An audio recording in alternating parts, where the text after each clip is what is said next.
Hi, everyone. Thanks for joining us today. Really glad you're here. I'm Margaret Ulleries, Senior Manager at West Monroe. In our energy and utilities practice, I focus on decarbonization strategies and regulatory services for utilities. But before we jump into this webinar, I wanted to just say a quick thanks to my colleagues at West Monroe who helped put this together, and also thanks to our distinguished panelists that we have here for making time to join us today. It should be a great discussion around the pivotal role of gas utilities in the energy transition. I'm excited to learn and hope you guys are too. So we held an in-person event earlier this year in our New York City office discussing, decarbonization, affordability, and we had a variety of utilities, both gas and electric, represented. There was a lot of interest following that discussion around, how gas utilities and the role specifically of gas utilities. So this webinar is kind of a follow-up to that. And we'd love to host more. After the webinar, let us know if there's a topic that you would like to see us cover, and we can keep the conversation going. But today's discussion will focus on gas utilities, how gas utilities around the country are addressing decarbonization in concert with their customers, along with regulators, investors. There's a lot of talk about effort around helping electric utilities decarbonize. But from my perspective, there's a little bit less dialogue around the role that gas utilities can play in achieving similar goals. So we have a diverse set of panelists today and that are here. They're here to discuss the opportunity that gas distribution utilities have to make an impact. So without further ado, I will let the panelists introduce themselves and provide kind of a little bit about their perspective on gas utility decarbonization. Melissa, let's start with you. Sure, thank you. Hi, everybody. Good afternoon. My name is Melissa Orson. I'm a Senior Vice President at South Jersey Industries. Specifically, I'm President of SJIU, which means that I provide strategic oversight and drive alignment of our utilities, South Jersey Gas and Elizabethtown Gas, and I'm very excited to be a part of this, so thank you for the invitation.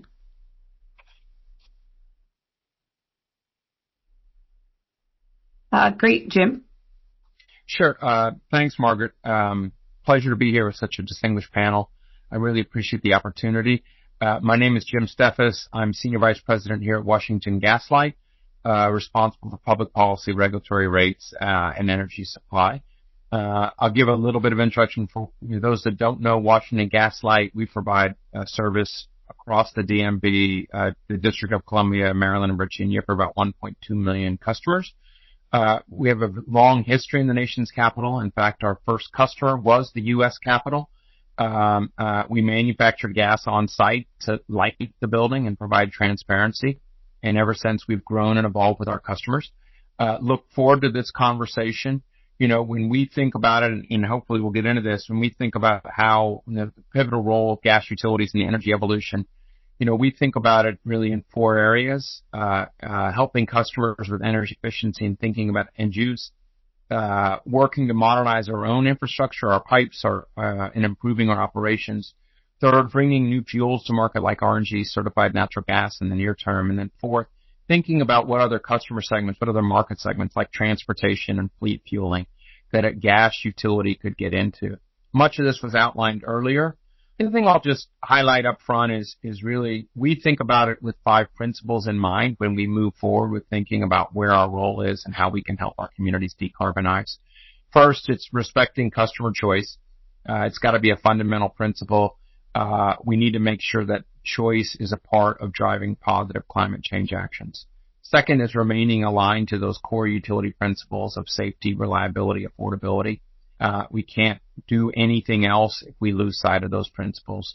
Third, I think like all the gas utilities around the country, it's really thinking about the gas utility as a vital asset, both the infrastructure we provide, the organizational capacities, the business capacities, and the people, which can be key components of the change. And I think as we bring innovation.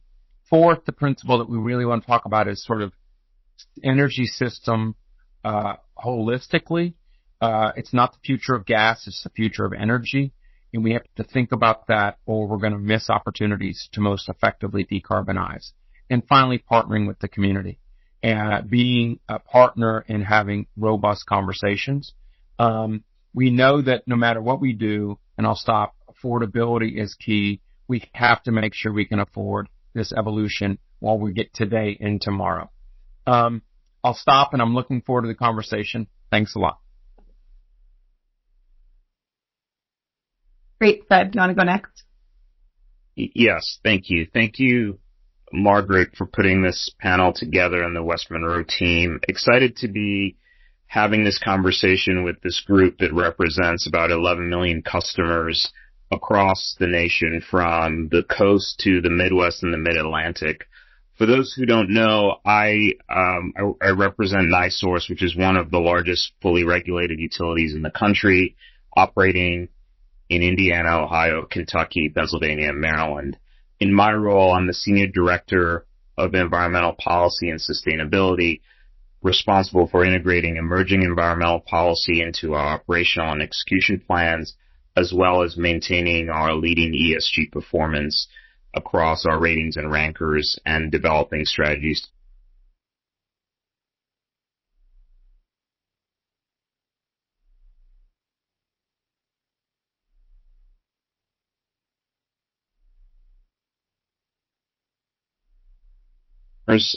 Through the Columbia Gas brands in 6 states.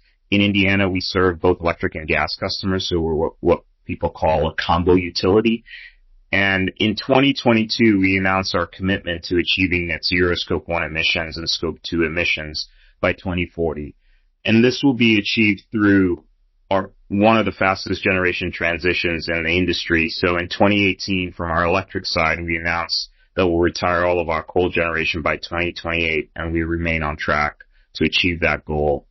We're also retiring and replacing 100% of our priority pipe and deploying advanced mobile leak detection, and we're expecting 50% reductions in fugitive methane emissions by 2025, and increasing the use of sustainable fuels like RNG and hydrogen within our natural gas distribution system.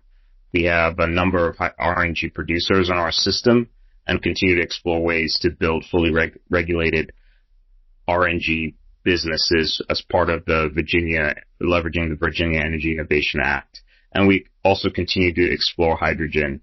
I think our point of view with respect to gas utilities in this energy transition is that we are going to be part of the discussion and part of the solution in the near term and for the foreseeable future. And it'll give you kind of 3 key reasons, and these are, call them first principles or what have you. But the truth of the matter is gas is an efficient energy carrier. It delivers about 1.5 times the amount of the electric system. Gas is abundant and accessible, particularly within our region. And gas has favorable long-term economics for if you look 30 years out through EIA, gas is expected to be a third less than electric. So whether we like it or not, gas is going to be part of the solution to decarbonize the economy. So I'm looking forward to the conversation. Thanks, Fred. And Despina, last but not least. Hi, yes, Despina Niehaus. I'm the Director of Strategy and Sustainability for Southern California Gas Company. Big thank you to West Monroe, Margaret, and everyone for organizing this event, and to the esteemed panelists here. I'm very excited to have what I think is a really important conversation. So a little bit about Southern California Gas Company, or SoCalGas. We are a regulated public utility that owns and operates a natural gas distribution, transmission, and storage system. And we deliver gas we have 6 million meters, and serving really the natural gas needs of approximately 21 million people. So essentially 1 in every 15 Americans when you think about kind of the scale here. Our service territory covers 24,000 square miles, and that encompasses Southern California and portions of Central California. So at SoCalGas, we are well aligned with state policy, leaning into innovation and sustainability principles to enable the energy transition. We believe that a diverse set of tools are needed to ensure a reliable and resilient decarbonization of the energy supply mix, including both clean electrons and cleaner molecules. And in California, it's important to kind of set the context here that, California is the number one economy in the U.S. It's the fifth largest economy of the world, represents 15% of the national GDP, and is home to the largest manufacturing employment state in the nation, an industry which generates over $80 billion in annual GDP. And what's critically important is that many of these economic activities that are vital to the state's economy rely on a molecule-based solution. So we believe that the most kind of affordable, reliable, and feasible pathway to deep decarbonization requires the fuels network, leveraging the existing gas system for which Californians have already invested billions of dollars, while also strategically deploying new clean infrastructure like dedicated hydrogen and carbon pipelines to drive deep emission reduction. So I think, like I've heard the other panelists explain, we believe that gas utilities are really an indispensable partner of the energy transition, and we look forward to having the discussion. Great. Thanks, everyone. I think there's a lot of topics we can dive into here, and you set the stage nicely for kind of the goal of our conversation today. Before we dive into, some specifics around the role of gas utilities and kind of the decarbonization future, I did want to just kind of poll the panelists here to understand a little bit about customer behavior in each of your jurisdictions as well. Understand a little bit from each of you, what customer trends are you seeing right now? Anything, new industry segments or other behavior of customers that, can help set the stage here for the rest of our discussion. Despina, I'll start with you. Sure. So here in California, I'll say that the policy push towards fuel switching and electrification is real. That said, it's important to recognize that building electrification in California is likely to require a long runway and face a lot of uncertainty.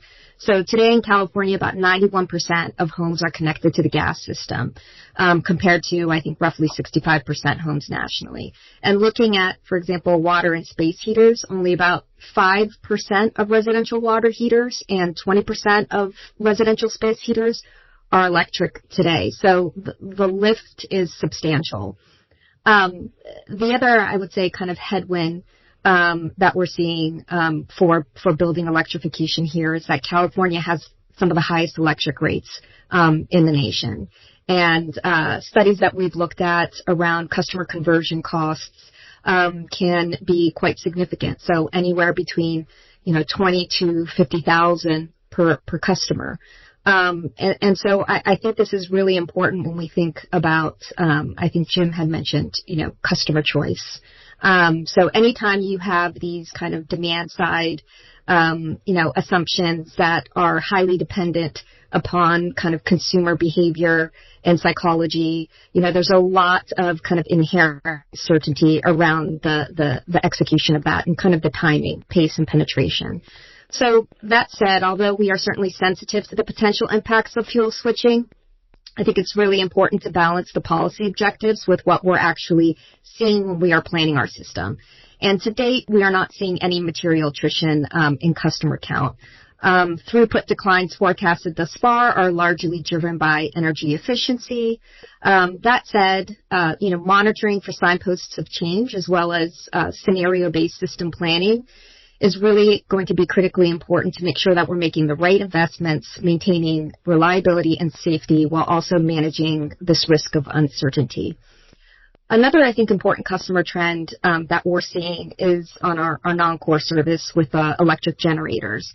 So some of the early trends we're seeing as a result of deep decarbonization within the electric power sector.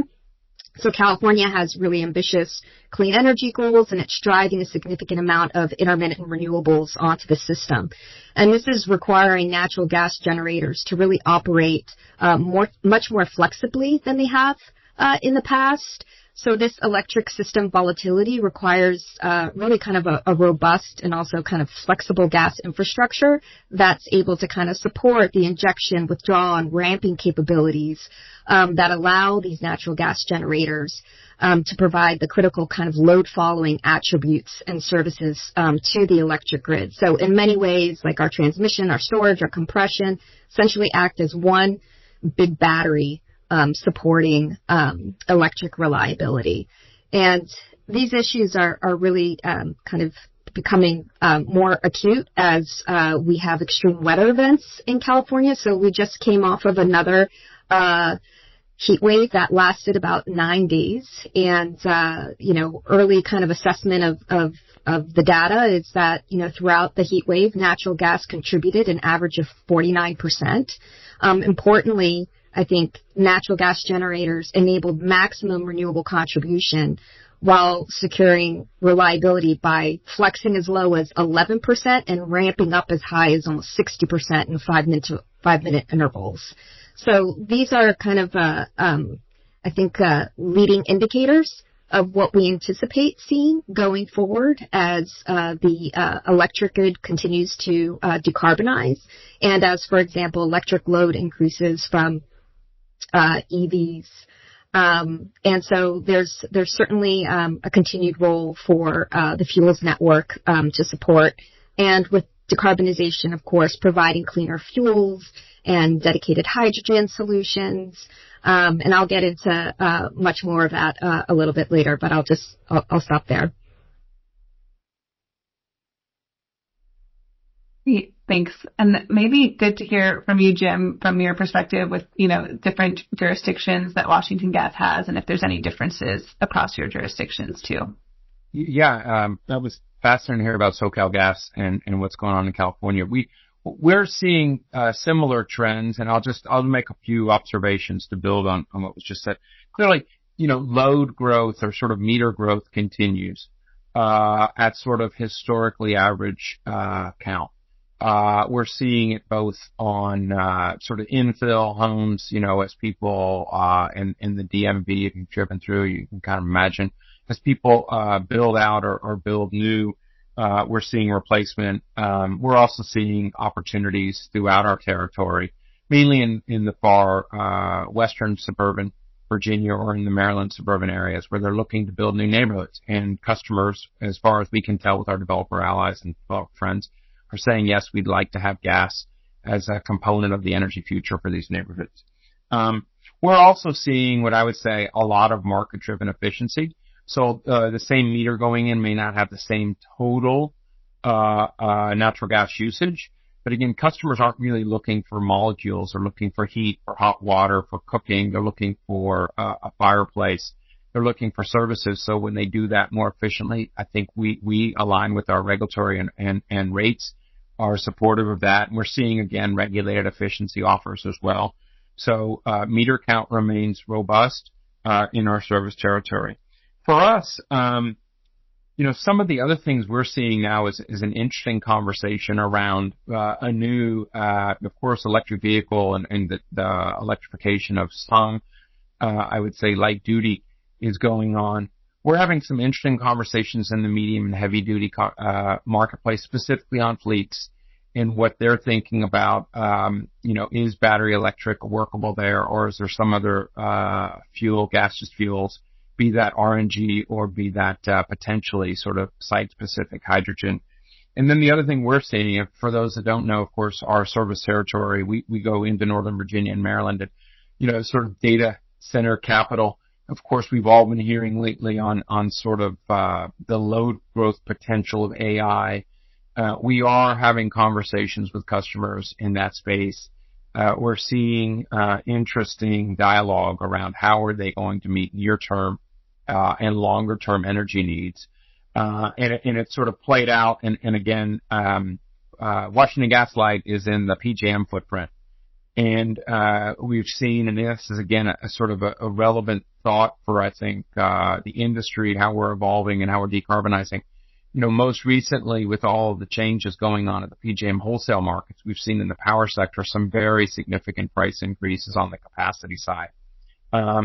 I was in that business a long time ago, not in that every day, but, potentially upwards annually of $10 billion kind of price or sort of bill impact for customers in a shortage because the load growth is there, be it, electrification, of heat or electrification of transport, or now load growth that was sort of new until sort of the earlier this year. I think all of that is going on. So we're pleased. We're working hard to meet the needs and the timelines of developers in our community. But we do see ongoing growth, and we anticipate that potentially different in how they're going to use gas or natural gas or other gas fuels. But we know that our network is a key component of the future, of the energy future. Thanks, Margaret. Yeah, that's great. And I know maybe a good segue here to you, Fred, because I know when we were prepping for this session, you had mentioned, load growth too in your service territory. Maybe you could speak a little to those customer behaviors and anything else you're seeing. Yeah, growth is really sort of the trend I was going to touch on, and I'll resist the urge to talk about data centers here.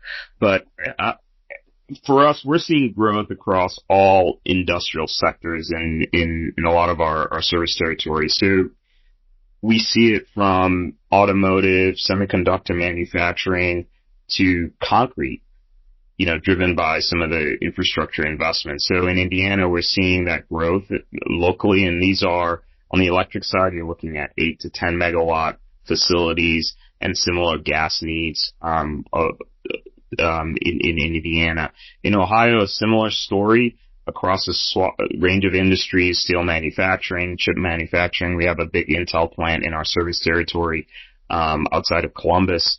And in Kentucky, we're seeing bourbon manufacturing, expansion of distilleries driving growth. So growth is really, and growth specifically around the use of natural gas is something we're seeing in all of our service territories at different paces. And I think it's very interesting, going back to some of the things others have said, is what the natural gas system provides is flexibility and speed for expansion for these manufacturers. And frankly, it's an affordable fuel for their industrial processes. So you're seeing that, and when you've got supportive public policy in Indiana, Ohio, and some of these states that's driving economic development, we're seeing that showing up in facilities that want to locate in our jurisdictions. No, that's fascinating. Thanks, Fred. And I'll just, last but not least, Melissa, is there anything else you want to add here? Any other trends you're seeing that we haven't touched on? So I'll only add, there's incredible parallels to what I've heard from the other panelists, and that 90%, Despina, is very interesting. In New Jersey, it's 75% on natural gas, and we do continue also to see the demands from customers. I ask contribute, because I agree with so much that's happening also in New Jersey that everyone has said.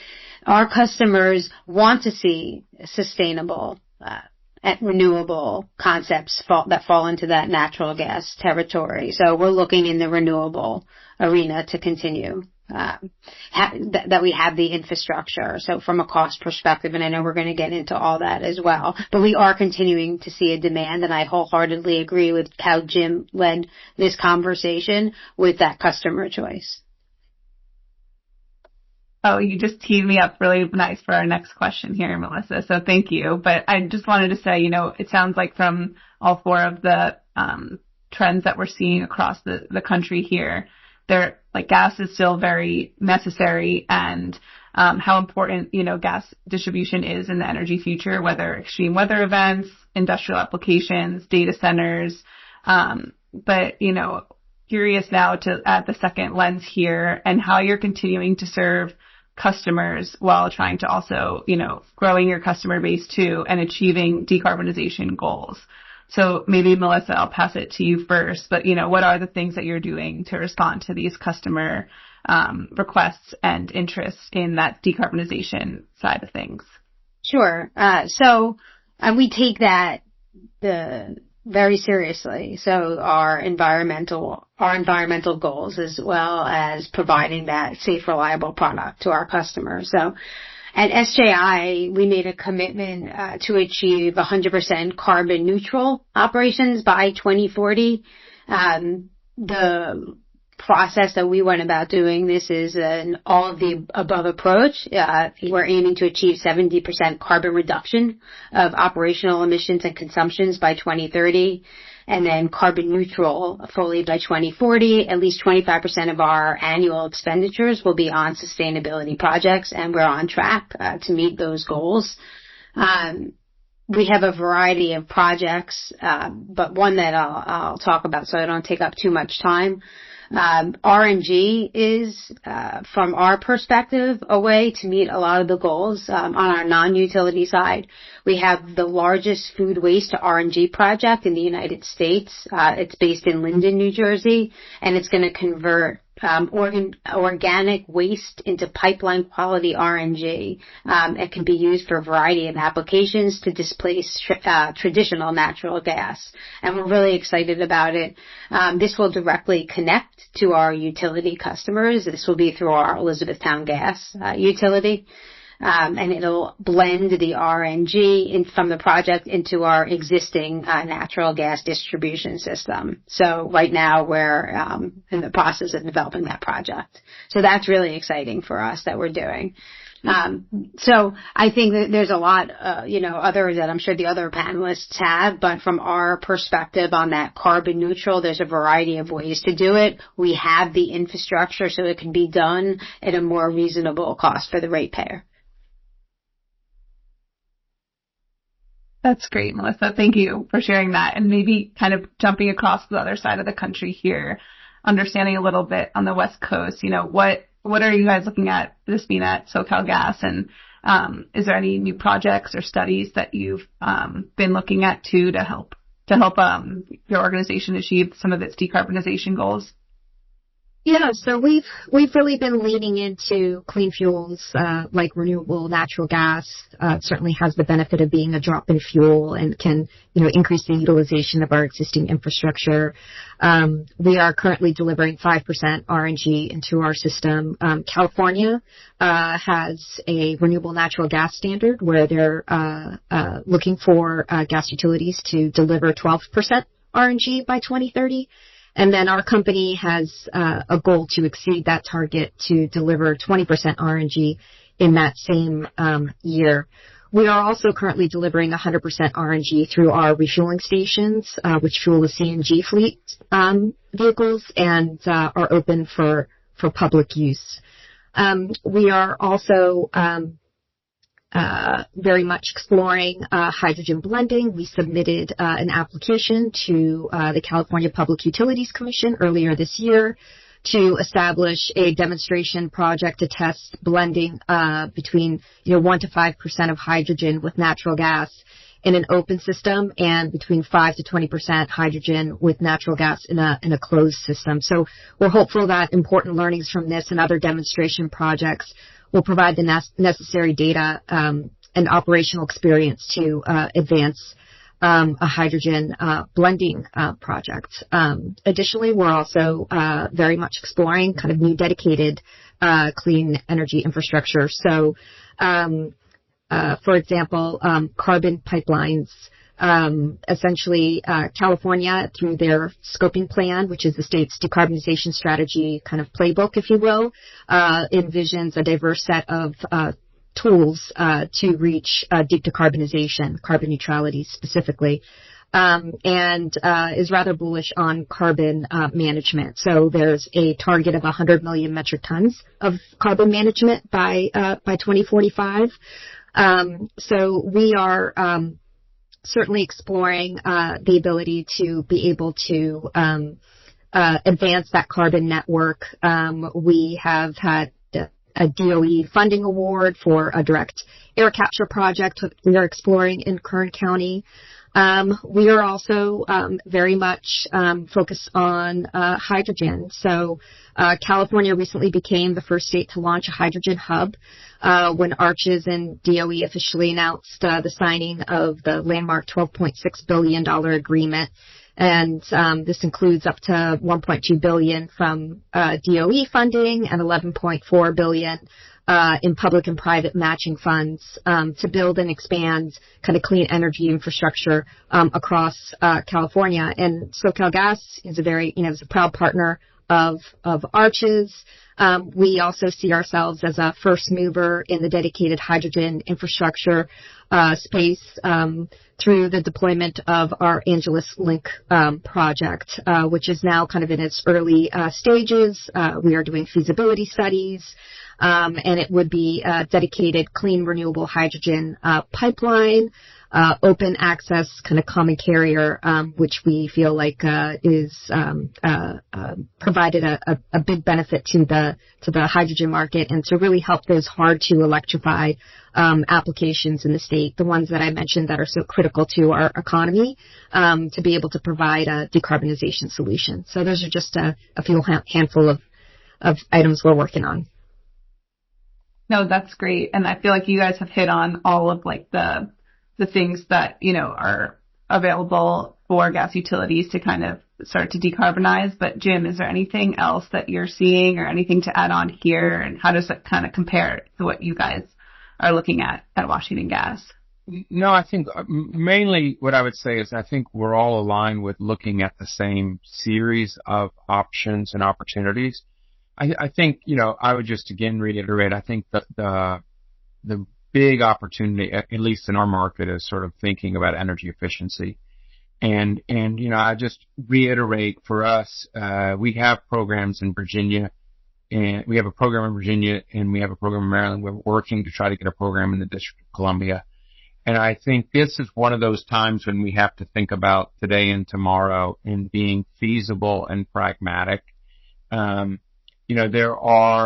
This evolution, like all energy evolutions, when you think about sort of transformational change in the supply stack, again, most of the companies here probably initiated by having manufactured gas at town gas and then moved into pipeline gas when pipelines were available. And now we're all operating with a completely new environment as you've seen sort of the shale revolution, the fracking revolution, what that looks like.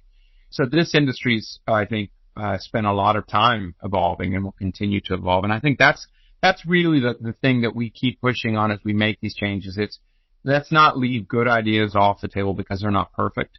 Let's make sure we're either learning, and we're learning as an industry and testing as an industry, and then doing things which make sense today, because this is a multi-decade kind of transformation.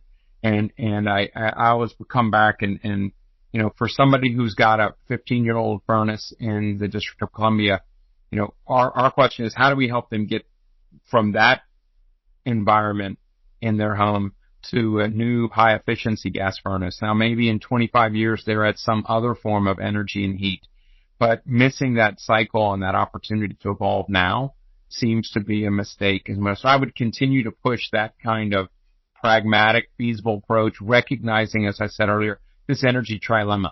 If we don't have affordable energy for families and businesses, if we don't have reliable energy for families and businesses, if we don't have safe energy, the conversations around decarbonization are that much harder. There's so much more room and bandwidth if we can provide those first three things at the same level or better than we have today to really talk about what other tools and technologies. I'd just also say I think there's a range of opportunities. I'll just say at this one point on transportation that I think near-term practical solutions to medium and heavy duty.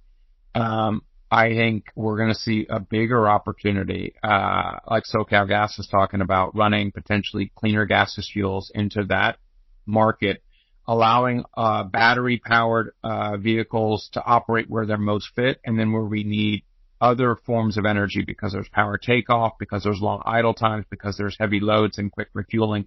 I think we have to be open to those conversations, and I hope we can be with fleets and with other kind of long-haul capacity. I know we're trying to do some stuff in Virginia on that and looking to the current administration and sort of the current government there to try to build that. But again, it's really being pragmatic and thoughtful and taking solutions and wins now, because I think letting something, losing something or not doing something, I think is a mistake for achieving the community's climate goals. Here we are in the DMV. No, that's great, Jim. And good segue to affordability, which I really want to get to next. But before we do, maybe I'll let Fred chime in here on decarbonization and what NiSource is doing, because I know you guys have some voluntary net zero goals, and maybe you could talk a little bit about that and how you're tailoring that to your customer needs.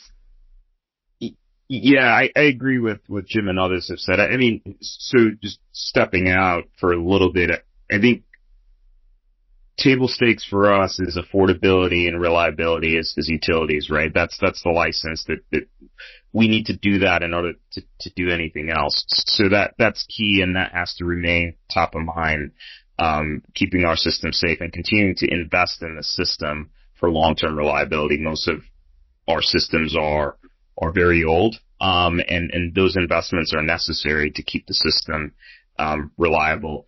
From our perspective, we're doing some of the things that everyone mentioned: RNG, hydrogen, participating in hydrogen hubs. I would say one element of this for us that is interesting is we have the electric business. So we think about complementary efforts for those two businesses. So when we're in the process of constructing a new gas peaking resource, a more efficient peaking resource, one of the criteria in that decision-making process was how hydrogen enabled is it out of the box, right? Making sure we picked machines that were hydrogen enabled, because it does two things. First of all, it's an opportunity to create demand for hydrogen within sort of a region or service territory. If you have power gen that could use hydrogen, you create demand. Demand creates the ecosystem for investment and potentially lowering the cost of the commodity. The second, it also allows us some flexibility and some fuel diversity, right? From an affordability perspective, that is also key. So that's an interesting area where we're able to look at the energy system, as Jim said, and look at our utilities and how we can do some optimization, particularly in the decision making.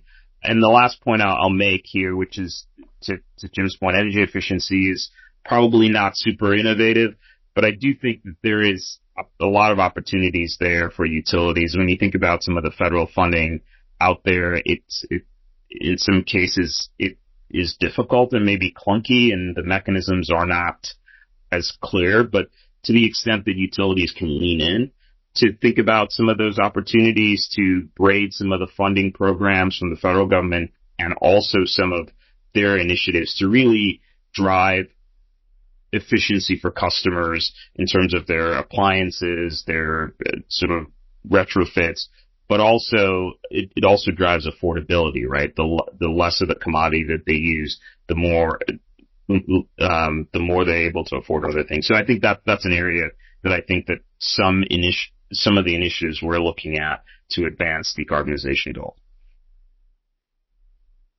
Yeah, that's great. And I think, I do want to get to affordability, which I know we've all hit on here. So we can jump over to that and talk more about that. But I think it's great to hear from each of you a little bit about, what you're thinking in terms of how you pair that with reliability and decarbonization as well. But the third layer to this complex problem, like you've all mentioned, is affordability along with reliability. So maybe Despina, you can talk a little bit about, how you're maintaining affordability with your customers, as you're making some of these changes to growth and then, decarbonization as well. Yeah, thank you, Margaret. Yeah, I mean, it's certainly top of mind in California. I think, the electric utilities get the headlines here because they really do have some of the highest rates in the country. Yet, a lot of the customers get a bill. So we have while we are very much an affordable energy source, I will say that we have to kind of manage the perception of unaffordability today, but also thinking about the energy transition in and of itself, which will require investments both to existing system as well as to the new dedicated infrastructure that will be needed to execute on this carbon neutrality vision. So for us, we believe that an integrated energy system planning needs to be foundational as we plan kind of the blueprint of the future fuels network. So the cost risks involved in managing the transition, making sure that we're not overbuilding, resulting in unnecessary costs or underbuilding, if you will, resulting in that's reliability, safety challenges or commodity challenges as other important kind of key considerations. So this kind of long-term kind of coordinated electric and gas as well as other sectors of the economy that in the future will likely need to rely on a fuels network solution is really important in kind of managing the uncertainties around demand projections and overall energy system performance. And it will also ensure that we are doing the appropriate build out of clean energy infrastructure for dedicated hydrogen, for carbon management. So holistic energy system planning is critical. And I think there are additional kind of tools that need to be leveraged. Certainly energy efficiency is kind of a cornerstone to all of this, and we've been driving energy efficiency and had quite a bit of success throughout the years in delivering those benefits. But there are other things that we need to take a look at, in particular kind of rate reform over here. So kind of similar to the electric side in California, where we saw net energy metering kind of driving some cross subsidization and bill shifts to customers, cost shifts to customers. We are anticipating that as throughput does decline, and that could be through energy efficiency in addition to kind of the piecemeal type of end use fuel switching. It'll be really important to establish what we see as kind of like an enhanced fixed charge. So decoupling the cost of service and from the volumetric throughput. And we see that as a real kind of benefit and rate pressure mitigate. So that is something that we're certainly looking to advance here and essentially kind of get ahead of. As I said, not necessarily seeing any customer attrition or meaningful throughput decline, but I think it's important to have some of these frameworks in place in advance to ensure affordability and energy access and kind of equity for our customers. Yeah, thanks, Destiny. I think that was really good to hear a little bit about, the different things you're looking at for the future and long-term planning as well. You hit on electric utilities too and how, their rates are really high. Maybe we can segue to Fred, talk a little bit too about the affordability question, but maybe good to hear your perspective around, since you have both electric and gas customers in your territory, and if there's anything you're doing specifically to maintain affordability for your customers. Yeah, so that's a good question, and it's interesting. Panels like this allow you to talk utility to utility a little bit, and you hear, what you're doing is not necessarily unique, which is a good thing. So others we're doing similar things. From our perspective, so I'll talk sort of at a micro level, and then maybe a little sort of macro level. From our perspective, efficient operations is one of the ways that we have to be about to maintain affordability for customers. So we've got various initiatives around keeping, particularly on costs flat, because that goes right to the customer in that year. So making sure we're leveraging technology to maintain efficient operations within our system. I think from a sort of costs that are passed through but are immediate for customers. So thinking about our gas procurement and just commodity procurement practices to ensure that we are, one of the components of affordability is volatility, right? Making sure we minimize volatility for our customers, leveraging whether it's our gas storage facilities or LNG plants and sort of working on the market mechanisms to really make sure that we minimize that volatility for customers.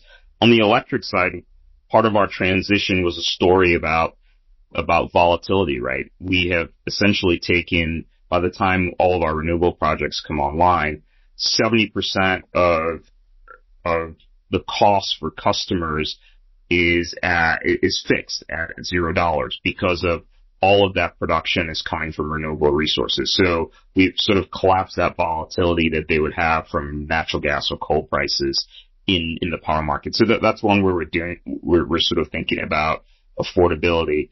If you sort of zoom out kind of long-term picture and you think about sort of scenarios and pathways, one of the things from some of the internal studies we've done is that the most affordable way to get to net zero and to hit these targets is really a coordinated approach, where economy-wide coordinated approach, where and all of the above solutions. So you need the right policy in place, you need the right regulation in place, but also you need to leverage all of the things that are mentioned. There is room for electrification for some sectors, for some buildings. There is room for hydrogen blending. There's room for the different tools. So I think thinking about this as everything, and Jim, I believe, mentioned that every solution is really on the table to do this, but we need coordination across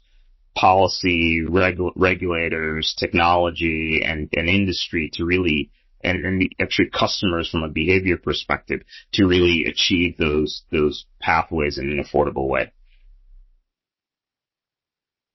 Yeah, I think we're getting some questions from the audience around that too, so maybe we can dive into coordination next. But I did want to hear maybe from Melissa a little bit about, affordability. How are you talking about this with stakeholders, customers, and, are you collaborating with electric utilities?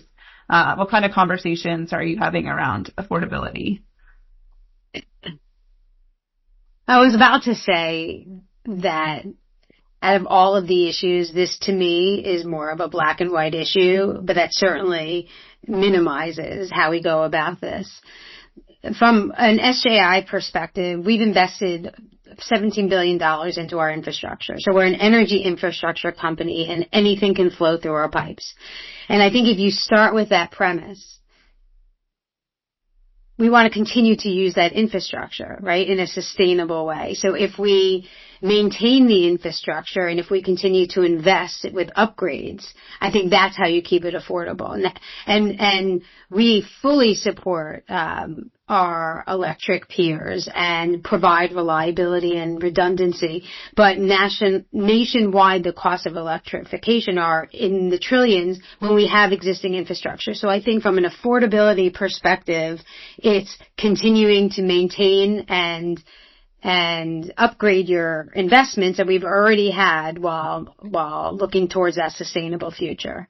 I think from our perspective, it is not as simple as that, because that is a very complex statement, but that is our starting point, and that is our long-term goals also.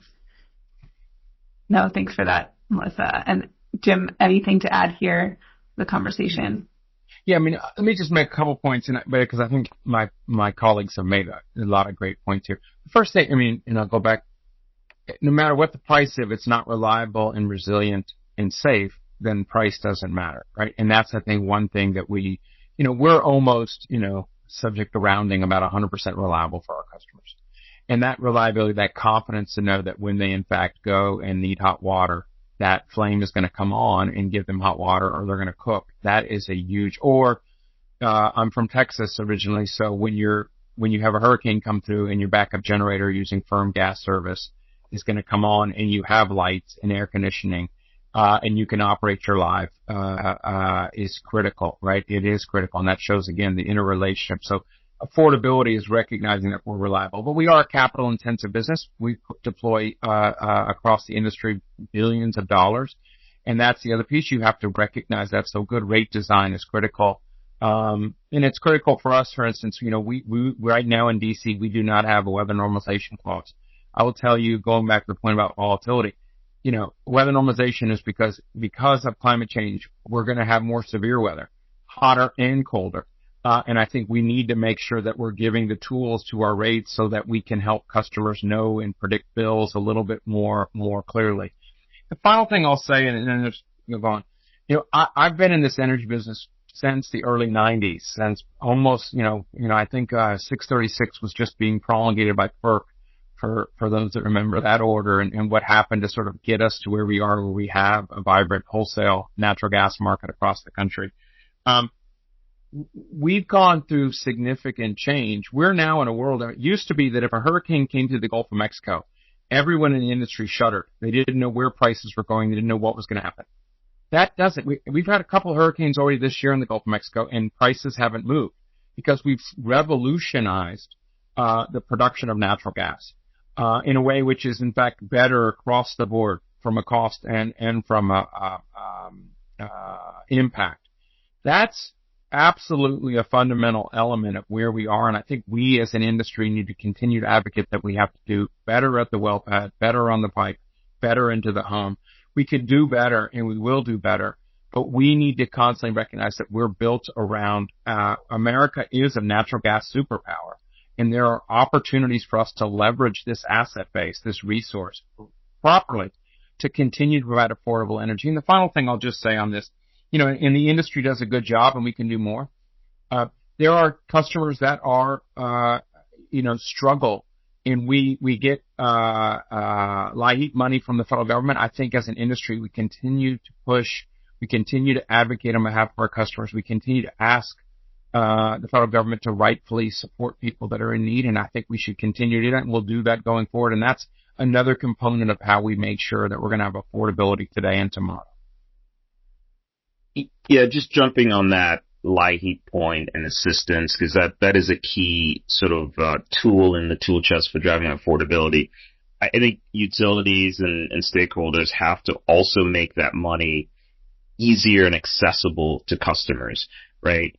I think there is sometimes policy in the state, well-intentioned policy, that makes it really challenging for someone who needs energy assistance to actually access it. So things like single registration, where if you qualify for SNAP, you're automatically enrolled in LIHEAP programs. Some states have that, and it's really effective and allows people to sort of get caught up on bills and maintain affordability. But I think that's really an important element to all of this, is how do you take care of customers that cannot afford the product and need the product, right? It's really, whether it's LIHEAP funding or other state funding that's accessible to be able to drive that.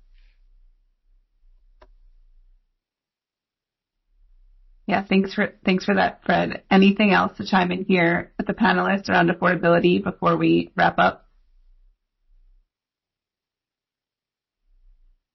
All right. Well, we did get a couple questions from the audience. Unfortunately, we won't have time to get to all of them today. So I'll ask the panelists to say like a closing statement here, but maybe just kind of in the vein of some of the questions that we did get asked. A couple of the questions were around how to manage different, regulations and legislations and different jurisdictions having different types of policies. So, I'll let each panelist make a closing statement, but if they want to touch on some of those questions from the audience in their closing statement, feel free. And Jim, I'll start with you. Okay. First of all, I want to thank again, Margaret, you and Wes Monroe and the panel, my colleagues and panelists here. I think hopefully this was helpful, and we can continue the conversation on this pivotal role of gas utilities. As we look and so we operate 3 jurisdictions plus WGL does, plus we're in Michigan. Semco, our sister company, serves in Michigan. For us, it's it is about engagement across the range of stakeholders, electeds, executive branch, customer groups, and just consumers, right? Because I think one of the things, it's easy to take for granted an undergrounded, highly reliable system. And we need to, as an industry, remind and just keep engaging and doing more than we've done before. So I think part of this is engaging with the fact base, with the framework, with principles that sort of say we are part of the solution. We've evolved in the past, and we continue to evolve, and we can help support the goals of our communities and our customers. The one thing I just that I hear often, and I just constantly reiterate to policymakers and to other people is, this either or decision that we hear sometimes, this all this way or all that way decision or question. I think that's short-sighted, and I think it misses an opportunity to help customers and help our communities and our country ultimately achieve its goals. We do need to recognize that there are trade-offs as we move forward in this evolution. We need to keep balanced as we make these trade-offs, as we think about progress, and not lean one way or another way too aggressively. Maintaining affordable, secure, reliable, and safe energy while focusing on effective decarbonization, we believe that's the correct policy, and I think it's the best thing for our customers and our communities. Thank you for the time today. Great. Thanks, Jim. Melissa, do you want to go next?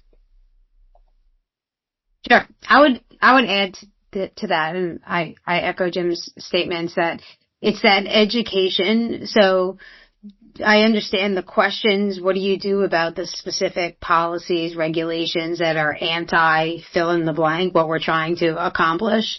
It's an education all around. We believe very strongly that natural gas is here to stay. We are part of the solution. And how do we educate those around us that might have a ideological view to energy, but how do we educate how we are not the enemy and how we will help you reach your environmental goals? So it's that constant pounding the pavement from all of the different stakeholders, the executive, all the different branches of government that you're talking about, but also the different stakeholder groups as well. No, that's a great point, Melissa. Despina, anything to add? Just to echo a lot of what I've heard, my colleagues have all made some really excellent points. I would just, underscore that, an energy transition of this scale has never been done before. And I think as Jim mentioned, there is no silver bullet. It's going to require innovation and diversification and a suite of solutions to ensure that the transition is clean, is reliable, and is affordable. I think we need to continue to do analysis, including kind of this scenario-based integrated energy planning, being able to look at the economy-wide needs, because I do think that there are increased opportunities for the fuels network. And I think as Melissa mentioned, we need to really kind of optimize the utilization of our existing infrastructure, for which I can speak for California, has invested billions of dollars into, but also we will require innovation and strategic investment. And so a coordinated approach with gas and electric and state policymakers as well as national policymakers, just to make sure that we're all working in tandem to ensure an optimal outcome. Yeah, thanks for that. And I'll pass it to you, Fred. I'll echo the thanks from Jim and my colleagues to West Monroe for pulling this panel and really elevating the discourse around this topic, because I think it's critical. As others have said, education and engagement is something we have to continue to do, and probably, I dare say, do better as an industry at various levels of government, whether it's the executive or legislative, and our regulators, to understand the importance of the system, where the investments are taking us, and the potential of the system long term to facilitate the energy transition. Right? We are sitting. I was at a panel at CBC last week, and this point kept coming up. Energy security is national security.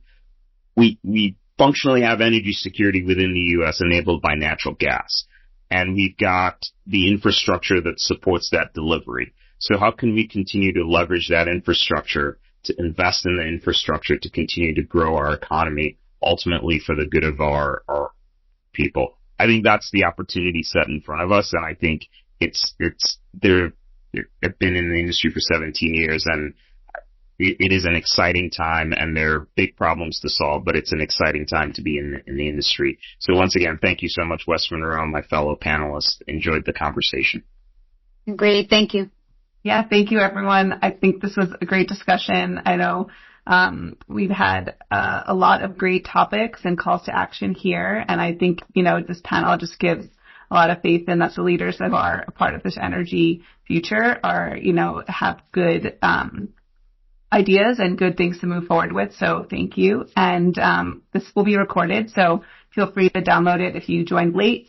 But yeah, thanks again to our panelists. I think this was a great discussion. Thanks, Margaret. Thanks, everyone. Yeah. Thank you. everyone. Thank you.